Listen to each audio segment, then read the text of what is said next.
അറിഞ്ഞിട്ടുണ്ടോ മക്കളെ? നിങ്ങൾ ബയോളജിയിൽ A+ഉം മാത്സിൽ A+ഉം ഡിഗ്രികളും നേടി ലോകത്ത് ഞാനെന്തോ നേടി എന്ന് മനസ്സിലാക്കുന്ന മക്കളോട് ഏറ്റവും വലിയ ഡിഗ്രി പെറ്റ ഉമ്മാനെ മനസ്സിലാക്കല, സ്വന്തം മാതാവിനെ തിരിച്ചറിയല. ഒരു ഉമ്മ പ്രസവിക്കുമ്പോൾ അനുഭവിക്കുന്ന വേദന എത്രയാണെന്നറിയോ? ശരീരത്തിന്റെ കയ്യിന്റെ എല്ല് പൊട്ടിയാൽ 10 ദിവസം ഉറക്കം വരാതെ തിരിഞ്ഞും മറിഞ്ഞും കിടക്കും നമ്മള്. ആ എല്ലൊന്നും ചേർക്കാൻ വേണ്ടിയിട്ട് എന്തു മരുന്നും പുരട്ടും. എന്നാൽ ഒരു ഉമ്മ പ്രസവിക്കുമ്പോൾ ആ ഉമ്മാന്റെ ശരീരത്തിൽ അനുഭവപ്പെടുന്ന വേദന വൈദ്യശാസ്ത്രം രേഖപ്പെടുത്തി 22 എല്ലുകൾ ഒരുമിച്ച് പൊട്ടുന്ന വേദന. എങ്ങനെ? 22 എല്ലുകൾ ഒരുമിച്ച് പൊട്ടുന്ന വേദന. ആ വേദന സഹിച്ച് പുറത്തു വന്നിട്ടും നമ്മളെ വെറുക്കാത്ത ഉമ്മ, ആ വേദന കൊടുത്തിട്ടും പുറത്തു വന്ന നമ്മളെ മരണം വരെ പ്രാണനെ പോലെ സ്നേഹിച്ച ഉമ്മ, ആ ഉമ്മയെ ജീവിതത്തിന്റെ ഓരോ സെക്കൻഡും പരമാവധി ഏറ്റവും നല്ല സ്വഭാവത്തോടെ സമീപിക്കാൻ.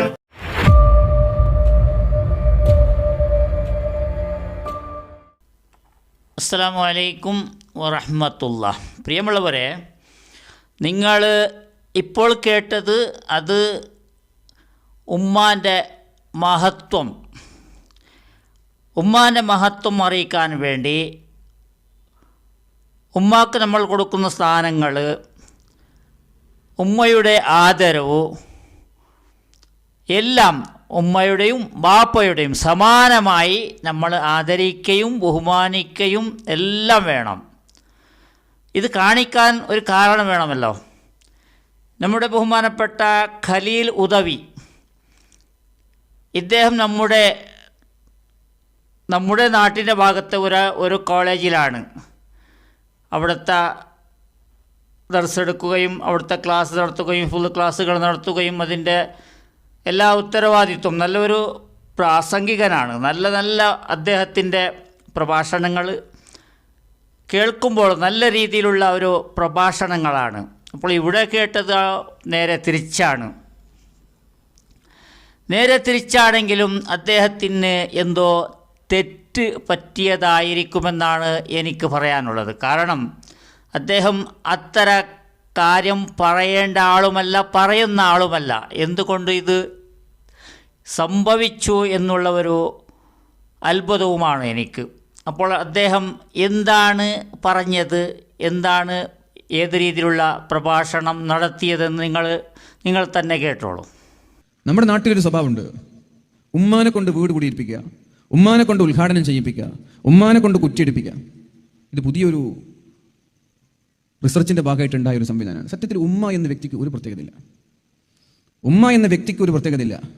ഉമ്മയ്ക്ക് പ്രത്യേകത വരുന്നത്, എൻ്റെ ഉമ്മയ്ക്ക് എനിക്ക് പ്രത്യേകത, അത് ഉമ്മ ഞാൻ ബഹുമാനിക്കണം. എൻ്റെ ഉമ്മയെ ഞാൻ ബഹുമാനിക്കണം. ഞാനൊരു മകനായിരിക്കും എൻ്റെ ഉമ്മയെ ഞാൻ റെസ്പെക്ട് ചെയ്യണം. അത് എൻ്റെ ഒരു കടമയാണ്. പക്ഷേ എൻ്റെ ഉമ്മ എന്നൊരു വ്യക്തിക്ക് ഒരു പ്രത്യേകതയില്ല. ബഹുമാനമുള്ളവരെ, ഇത് കേൾക്കുമ്പോൾ നമുക്ക് അദ്ദേഹം വല്ലാത്ത ഒരു ഉമ്മാക്ക് ഒരു പ്രാധാന്യം നൽകാത്ത രീതിയിലുള്ള ഒരു വിഷയമാണ് പറഞ്ഞത്. വീട് കുടിയോ അതല്ലെങ്കിൽ കട തുടങ്ങുന്ന, ബിസിനസ് തുടങ്ങുന്ന, സൂപ്പർ മാർക്കറ്റാകട്ടെ, മക്കൾ ഗൾഫിൽ പോയി നല്ല പണമുണ്ടാക്കി വന്ന് സൂപ്പർ മാർക്കറ്റ് തുടങ്ങുന്നു, അതല്ലെങ്കിൽ ഗൾഫിൽ തന്നെ സൂപ്പർ മാർക്കറ്റ് തുടങ്ങുന്നു. അപ്പോൾ ഇഷ്ടത്തോടു കൂടെ, സ്നേഹത്തോടു കൂടെ എല്ലാ സമയത്തും ദുആ ചെയ്യുന്ന നമ്മുടെ ഉമ്മാൻ്റെ കൈ കൊണ്ട് അതിനെ ഉദ്ഘാടനം ചെയ്യാമെന്നുള്ള ഒരു രീതി, അതൊരു നല്ല രീതിയാണ്. ഇവിടെ യാതൊരു പ്രശ്നങ്ങളും വരാനില്ല. ഒരു കച്ചവടമെന്ന് പറഞ്ഞാൽ ഇവിടെ ഒരു മുജാഹിദ് ബാലുശ്ശേരി വന്നാൽ ആ സാധനം കൊടുക്കയില്ല. അതല്ലെങ്കിൽ ഇതര സമുദായത്തിൽപ്പെട്ട നമ്മുടെ ഫെർണാണ്ടീസ് വന്നാൽ കൊടുക്കയില്ല. വേറെ വിശ്വാസക്കാർ വന്നാൽ കൊടുക്കുകയില്ല. ജമാഅത്തോ തബ്ലീഗോ ഇതുപോലെയുള്ളവർ വന്നാൽ വിൽക്കാൻ പറ്റില്ല എന്ന് പറയുന്നതല്ല ഈ കട എന്ന് പറഞ്ഞാൽ. അത് എല്ലാവരും നമുക്ക് കച്ചവടം ചെയ്യേണ്ടവരാണ്. അതുകൊണ്ടാണല്ലോ ആരെയും നമ്മൾ പറയാനുള്ള ഹക്ക് പോലും, പറയാനുള്ള ഒരു ശബ്ദം പോലും, നമുക്ക് വോയിസ് പോലും വരികയില്ല. കാരണം ഇത് എല്ലാ സംഘടന ആകട്ടെ, എല്ലാ സ്ഥാപനങ്ങളാകട്ടെ, ഏത് നടക്കണമെങ്കിലും ആ പണം നമ്മുടെ കയ്യിലേക്ക് എത്തുമ്പോൾ ഒരുപാട് ആൾക്കാരുടെ കയ്യിൽ നിന്ന് വന്നതായിരിക്കുന്ന ലാഭത്തിൻ്റെ അംശമാണ് നമുക്കും കൂടി വരുന്നത്. അതിനെയാണ് നമ്മൾ ദീനിന് പോലും ചെലവ് ചെയ്യുന്നത്. നമ്മുടെ വീടും നമ്മുടെ ദീനും നമ്മുടെ ഉസ്താദും എല്ലാം, ഉസ്താദിൻ്റെ ഭക്ഷണവും എല്ലാം. അപ്പോൾ എല്ലാവരുടെ പണത്തിൻ്റെ ആ ഒരു അതിൻ്റെ ഫലമാണ് അവർ ചെയ്യുന്ന കച്ചവടത്തിൽ അവർ നമ്മുടെ കയ്യിൽ നിന്ന് മേടിക്കുന്ന സാധനം, അതിൽ നിന്ന് കിട്ടുന്ന ലാഭം.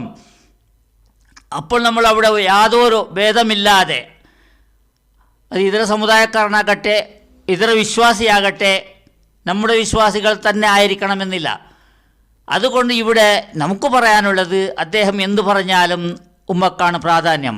കാരണം ഏതെങ്കിലും ഒരു മുസ്ലിയാർ ഇവിടെ വന്ന്, ഏതെങ്കിലും ഉസ്താദ്, ഏതെങ്കിലും തങ്ങൾ വന്ന് ഉദ്ഘാടനം ചെയ്താൽ ഒരുപാട് ആൾക്കാർ ആ തങ്ങ വന്നിട്ട് അവിടെ ഉദ്ഘാടനം ചെയ്തതല്ലേ എന്ന് പറഞ്ഞ് വരാതിരിക്കാനും സാധ്യതയുണ്ട്. ഒന്നുമില്ലെങ്കിൽ ആ ഉദ്ഘാടന സമയത്തെങ്കിലും എത്താതിരിക്കാനും സാധ്യതയുണ്ട്. അതാണ് ഇവിടെ നടക്കുന്നത്. അതുകൊണ്ട് സ്വന്തം ഉമ്മ അവിടെ ഉദ്ഘാടനം ചെയ്യുന്നത് കൊണ്ട് ഫലവും കൂടുതലാണ്, ദുആയും കൂടുതലാണ്, നിരന്തരം ദുആയാണ്. അപ്പോൾ നമുക്ക് നല്ല ഒരു ഉമ്മ, അതുപോലെ നമുക്ക് എല്ലാ സമയത്തും നമുക്ക് വേണ്ടി കഷ്ടപ്പെടുന്ന ബാപ്പ, നമ്മളെ പ്രസവിച്ച് എല്ലാ സമയത്തും നമ്മുടെ കൂടെ ഉണ്ടായി നമുക്ക് എല്ലാ സമയത്തും എല്ലാ ഉയർച്ചയിലും തകർച്ചയിലും എല്ലാ സമയത്തും ദുആ ചെയ്യുന്ന ഉമ്മ, അതുപോലെ നമ്മൾ ഇഷ്ടപ്പെടുന്ന നല്ല ഭാര്യമാരെന്ന് വേർതിരിക്കേണ്ടതുമുണ്ട്. നല്ല ദീനിയായ ഇഷ്ടത്തോടെ ജീവിക്കുന്ന ഭാര്യ ഉണ്ടെങ്കിൽ അതുപോലെ അതേ സ്ഥാനത്ത്, ഉമ്മയുടെ അതേ സ്ഥാനത്തേക്ക് ആ ഭാര്യയും വരും. ആ ഭാര്യയുടെ ദുആയും ഉൾപ്പെടും. നമ്മുടെ ഉമ്മ ജീവിച്ചിരിപ്പില്ലെങ്കിൽ നമുക്ക് ആ കടയോ സൂപ്പർ മാർക്കറ്റോ അതെല്ലാം പുതിയ വീട് കെട്ടിയത് എല്ലാം നമ്മുടെ ഭാര്യയെ കൊണ്ട് ദീനിയായി നമ്മളെ ഇഷ്ടപ്പെടുന്ന, നമുക്ക് എല്ലാ സമയത്തും ദുആ ചെയ്യുന്ന ഭാര്യയുടെ കയ്യിലും നമുക്ക് ഉദ്ഘാടനം ചെയ്യിപ്പിക്കാമെന്നാണ് എനിക്ക് പറയാനുള്ളത്. ഒരുപാട് കാരണങ്ങളുണ്ട്.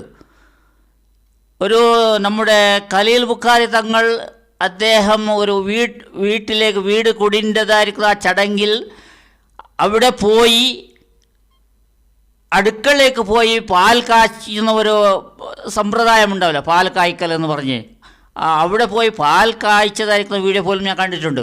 കിട്ടിയാൽ ഞാൻ ഇതിൽ ഉൾപ്പെടുത്താം, അവസാനമെങ്കിൽ നിങ്ങൾ കാണാം. കാരണം ആ വീട് കുടി എന്ന് പറഞ്ഞാൽ ആ വീട്ടിൽ ആരാണോ താമസിക്കുന്നത് ആ വീട്ടിൻ്റെതായിരിക്കുന്ന ഉമ്മയോ അതല്ലെങ്കിൽ ആ വീട്ട് കെട്ടിയവൻ്റെ ആ വീട്ടുകാരൻ്റെ ഭാര്യയോ എല്ലാ സമയത്തും അവിടെ അടുക്കളയിൽ ജോലി ചെയ്യുന്ന, അടുക്കള നമുക്ക് എല്ലാ കാര്യങ്ങളും ചെയ്തു തരുന്ന, ആഹാരം ഭക്ഷണം ഉണ്ടാക്കി തരുന്ന ആ ഉമ്മയാണ് അവിടെ പാൽ കായ്ക്കേണ്ടത്.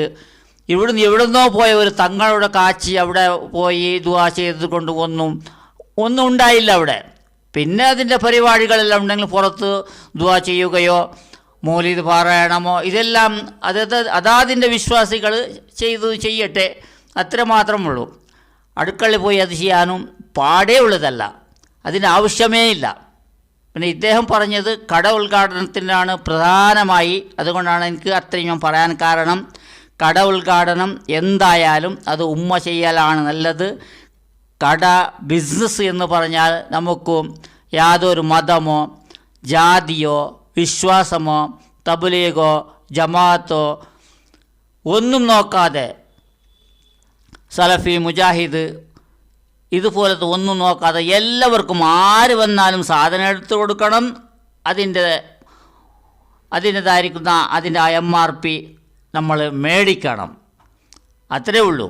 അതിന് ഉസ്താദ് വന്നാൽ അതിന് ഫ്രീ കൊടുക്കുകയല്ല, ഉസ്താദിൻ്റെ കയ്യിൽ നിന്ന് നിങ്ങൾ മേടിക്കണം. ആര് വന്നാലും മേടിക്കണം. ബിസിനസ് സ്ഥലത്ത് ഒരു രൂപൻ്റെ സാധനം പോലും ഫ്രീ ആയി കൊടുക്കാൻ പാടില്ല. ഉസ്താദിന് കൊടുക്കുന്നത് വേറെ കൊടുത്തോളൂ, അത് വേറെ വിഷയം. അതുകൊണ്ട് നമ്മുടെ ബഹുമാനപ്പെട്ട ഖലീൽ ഉദവി ഉസ്താദ് അത് പറഞ്ഞത് ശരിയായില്ല എന്നാണ് എൻ്റെ അഭിപ്രായം. എൻ്റെ അഭിപ്രായം മാത്രമല്ല, ഉമ്മയെ ഇഷ്ടപ്പെടുന്ന, ഉമ്മയെ സ്നേഹിക്കുന്ന, ഉമ്മയുടെ എല്ലാ സമയത്തുള്ള ദുആ നമ്മൾ കാത്തു നിൽക്കുന്ന, എല്ലാ സമയത്തും നമുക്ക് പറഞ്ഞോ കാശ് കൊടുത്തോ, ഉസ്താദാണെങ്കിൽ കാശ് കൊടുത്താൽ മാത്രം ദുആ ചെയ്യും. അതുകൊണ്ട് കാശ് പോലും പ്രതീക്ഷിക്കാതെ നമ്മുടെ നന്മ മാത്രം പ്രതീക്ഷിക്കുന്ന ഉമ്മയാണ് അവിടെ ഉദ്ഘാടനം ചെയ്യേണ്ടത്. എവിടെയാണെങ്കിലും, സൂപ്പർ മാർക്കറ്റാകട്ടെ, ഒരു ചെറിയ പെട്ടിക്കടാകട്ടെ, ഏതാണെങ്കിലും അത് അവൻ്റെ ജീവിതത്തിനുള്ളതാണ്. എല്ലാ സമയത്തും അവനക്ക് അതിന് ദുആ ആവശ്യമാണ്. അതുകൊണ്ട് അതേ ശരിയാണ് എന്നാണ് എനിക്ക് പറയാനുള്ളത്. ഇൻഷാ അല്ലാഹ്. അസ്സലാമു അലൈക്കും വറഹ്മത്തുള്ളാഹി.